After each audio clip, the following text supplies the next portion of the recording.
Plus News Updates. Mga balita ngayon, 5 dating rebelding NPA sumuko sa pulisya sa Eastern Visayas. Con-as at Chacha video na inilabas ni Senator Amy Marcos sa plenaryo, pinalagan ng minority senators. Pagbagsak ng meteor o bulalakaw, namataan malapit sa bulkang Mayo. Ako po si Cesar Soriano para ihatid ang nangungunang mga balita sa buong kapuluan. Ngayon, 5 dating rebelde ang nagbalik loob sa pamahalaan sa magkakahiwalay na operasyon ng Police Regional Office 8 o PRO-8 noong May 22 to 2023 sa Eastern Visayas.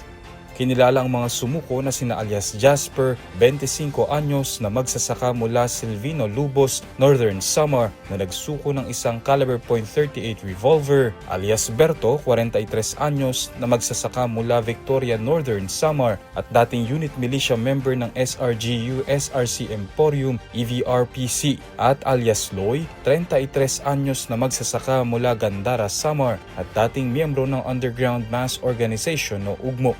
Samantala, sumuko rin si alias Kaloy, 33 anyos na magsasaka mula Hinabangan, Samar at dating miyembro ng SRC Sesame EVRPC.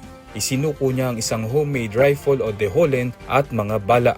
Nagbalik loob din si alias June, 61 anyos na magsasaka mula Leyte at dating miyembro ng Buhawi Platoon sa ilalim ng Amandawin Command na nagsuko ng isang rifle grenade. Ayon kay PRO-8 Regional Director Police Brigadier General Jason Capoy, patuloy na nagpapakita ng tiwala ang mga mamamayan sa programa ng pamahalaan para sa kapayapaan at seguridad sa rehiyon. Binatikos ng mga senador mula sa minority bloc ang ipinakitang video ni Senator Amy Marcos tungkol umano sa planong Constitutional Assembly at Charter Change. Tinawag ni na Senator Mig Zubiri at iba pang mambabatas na propaganda at fake news ang video na inilahad ni Marcos sa kanyang privilege speech.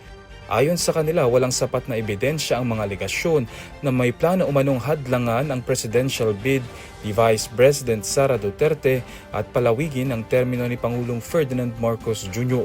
Hiniling ni Zubiri na tanggalin sa Senate record ang video dahil umano ito ay unparliamentary at nakasisira sa integridad ng Senado. Sinang-ayunan nito ng ilang senador, kabilang sina Senators Raffy Tulfo, Kiko Pangilinan at Erwin Tulfo. Depensa naman ni na Senator Rodante Marcoleta at Robin Padilla, walang masama sa presentasyon ni Marcos at masyado lamang umanong onion-skinned ang ilang senador. Kalaunan binawi ni Marcos ang video matapos tiyakin ng Senado na matutuloy ang 2028 national elections ayon sa schedule. Nakuhanan ng video ng PHIVOLCS ang pagbagsak ng meteor o bulalakaw malapit sa bahagi ng hilagang slope ng Bulkang Mayon noong gabi ng Mayo 25 habang patuloy ang aktibidad nito.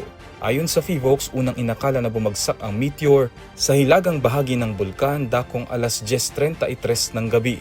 Gayunman, matapos suriin ng seismic, infrasound at iba pang camera footage, napag-alamang nagkawatak-watak ang meteor habang nasa atmosphere at hindi tumama sa Mayon Volcano. Samantala, iniulat din ng PHIVOLCS ang patuloy na lava effusion, pyroclastic density currents at minor strombolian activity sa bulkan na nasa ika-140 na araw na ng effusive eruption nito.